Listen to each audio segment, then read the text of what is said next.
Hi ಎಲ್ಲರಿಗೂ ನಮಸ್ಕಾರ. ಹೊಸದಾಗಿ ಯಾರಾದರೂ ನಮ್ಮ ಚಾನಲ್ ವಿಸಿಟ್ ಮಾಡಿದರೆ ಸ್ವಾಗತ.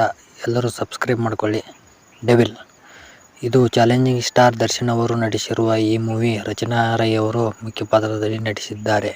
ಈ ಮೂವಿಯನ್ನು ಡೈರೆಕ್ಟ್ ಮಾಡಿದ್ದು ಪ್ರಕಾಶ್ ವೀರ್ ಅವರು. ಮೂವಿ ಚೆನ್ನಾಗಿದೆಯಾ ಚೆನ್ನಾಗಿಲ್ವಾ ಅಂತ ಮಾತಾಡೋಣ ಬನ್ನಿ. ಸಿನಿಮಾದಲ್ಲಿ ಇಷ್ಟ ಆಗೋದು ದರ್ಶನ್ ಅವರು ತುಂಬ ಚೆನ್ನಾಗಿ ಕಾಣಿಸ್ತಾರೆ. ಅವ್ರು ಡಬಲ್ ರೋಲ್ ಮಾಡೋರ ಎಲ್ಲ ಒಂದೇ ರೋಲಲ್ಲಿ ಎರಡು ಶೇಡ್ ಇದೆ ಅನ್ನೋದು ಸಿನಿಮಾ ನೋಡೇ ತಿಳ್ಕೊಬೇಕು. ತುಂಬ ಚೆನ್ನಾಗಿದೆ. ಈ ರೀತಿ ಯಾವ ಸಿನಿಮಾದಲ್ಲೂ ಅವರು ಕಾಣಿಸ್ಕೊಂಡಿಲ್ಲ. ಈ ಸಿನಿಮಾದಲ್ಲಿ ಅವರಿಗಿರೋ ಪ್ರಾಮುಖ್ಯತೆ ಬೇರೆ ಯಾವುದೇ ಕ್ಯಾರೆಕ್ಟ್ರಿಗೆ ಇಲ್ಲ ಅನ್ಬೋದು. ಆ ರೇಂಜಿಗೆ ಕಾಣಿಸಿದ್ದಾರೆ. ಮೂವಿಯ ಒನ್ಲೈನ್ ಸ್ಟೋರಿ ಏನಪ್ಪ ಅಂತಂದರೆ, CM ತಾನು ಮಾಡಿದ ತಪ್ಪಿಗಾಗಿ ಜೈಲಿಗೆ ಹೋಗಬೇಕಾಗುತ್ತೆ. ಈಗ ಮುಂದಿನ CM ಯಾರಾಗಬೇಕು? ತನ್ನ ಮಗ ಧನುಷ್ ಆಗಬೇಕಾ? ಡೆವಿಲ್ ಯಾರು? ಕೃಷ್ಣ ಯಾರು ಅನ್ನೋದು ಈ ಸಿನಿಮಾದಲ್ಲಿ ನಾವು ನೋಡಬೇಕು. ಈ ಸಿನಿಮಾ ತುಂಬ ಇಷ್ಟ ಆಗಿದ್ದು ದರ್ಶನ್ ಅವರು ಆಗಲೇ ಹೇಳಿದೆ. ಮತ್ತು ರಚನಾ ರೈ ಅವರಿಗೆ ತುಂಬ ಒಳ್ಳೆಯ ಪಾತ್ರ ಸಿಕ್ಕಿದೆ.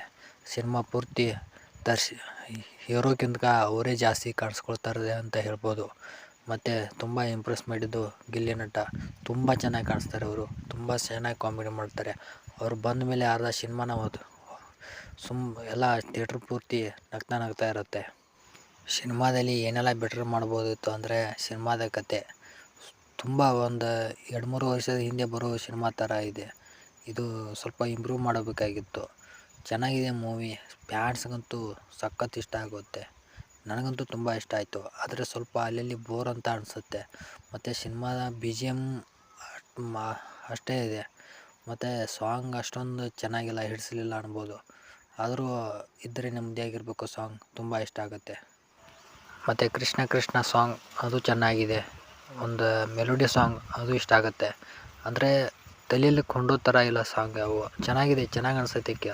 ಆ ಟೈಮಲ್ಲಿ ಸಿನಿಮಾ ನೋಡ್ಬೇಕಾದ್ರೆ ಚೆನ್ನಾಗಿ ಅನಿಸುತ್ತೆ. ಅಂದರೆ ಈ ರಾಬರ್ಟಲ್ಲಿ ಇತ್ತಲ್ಲ ಕಣ್ಣು ಹೊಡ್ಯಾಕ ಈ ರೀತಿ ಸಾಂಗ್ ಯಾವುವು ಇಲ್ಲ. ಅದೇ ಸ್ವಲ್ಪ ಅಜನೀಶ್ ಅವ್ರ ಮೇಲೆ ಬೇಜಾರಾಗಿದ್ದು. BGM ಅಷ್ಟೇ ಸ್ವಲ್ಪ ಇಷ್ಟ ಆಗುತ್ತೆ. ಅದೊಂದು BGM ಇಷ್ಟ ಆಗುತ್ತೆ. ವೇರಿಯೇಷನ್ ಏನೂ ಇಲ್ಲ ಅದರಲ್ಲಿ. ಸಿನಿಮಾದ ಫೈಟಿಂಗ್ ತುಂಬ ಚೆನ್ನಾಗಿದೆ. VFX ಸ್ವಲ್ಪ ಬೆಟ್ರ್ ಆಗ್ಬೋದಿತ್ತು ಅನಿಸುತ್ತೆ. ಮತ್ತು ಪ್ರಕಾಶ್ ವೀರ್ ಅವರು ಸ್ವಲ್ಪ ಕಥೆನ ಬೇರೆ ರೀತಿ ಮಾಡಿದ್ರೆ ಚೆನ್ನಾಗಿರುತ್ತು. ಮತ್ತು ಈ ಕಥೆನ ಮಾರ್ಟಿನ್ ಮೂವಿಗೆ ಹೋಲಿಸ್ತವ್ರೆ. ಅದಕ್ಕೂ ಇದಕ್ಕೂ ಏನು ಸಂಬಂಧ ಇಲ್ಲ. ಅದೇ ಬೇರೆ ಸ್ಟೋರಿ ಇದೆ, ಇದೇ ಬೇರೆ ಸ್ಟೋರಿ ಇದೆ. ಸ್ವಲ್ಪ ಹಿಂದುಗಡೆ ಬಂದಿದ್ದ ಕ್ರಾಂತಿ ಮೂವಿ ಇದೆಯಲ್ಲ, ಅದಕ್ಕಿಂತ ಸ್ವಲ್ಪ ಬೆಟ್ರಾಗಿದೆ ಅನ್ಬೋದು. ಕಾಟ್ಯಾರ ಮೂವಿಗಿಂತ ಸ್ವಲ್ಪ ಸ್ಟೈಲಿಶ್ ಆಗಿ ತುಂಬ ಚೆನ್ನಾಗಿ ಕಾಣಿಸ್ತಾರೆ ದರ್ಶನ್ ಅವರು. ಆದರೆ ಸ್ವಲ್ಪ ಕಥೆಲೇ ಇನ್ನೂ ಚೆನ್ನಾಗಿ ಮಾಡಬಹುದಿತ್ತಲ್ಲ ಅನಿಸ್ತು. ಮತ್ತು ಇದೇ ರೀತಿ ಯಾವುದಾದರೂ ಬೇರೆ ಮೂವಿ ರಿವ್ಯೂ ಬೇಕಂದರೆ ಕಮೆಂಟ್ ಮಾಡಿ. ಹಾಗೆ ನಮ್ಮ ಚಾನಲ್ನ ಸಬ್ಸ್ಕ್ರೈಬ್ ಮಾಡಿ. ಪ್ಲೀಸ್ ಸಪೋರ್ಟ್ ಮಾಡಿ.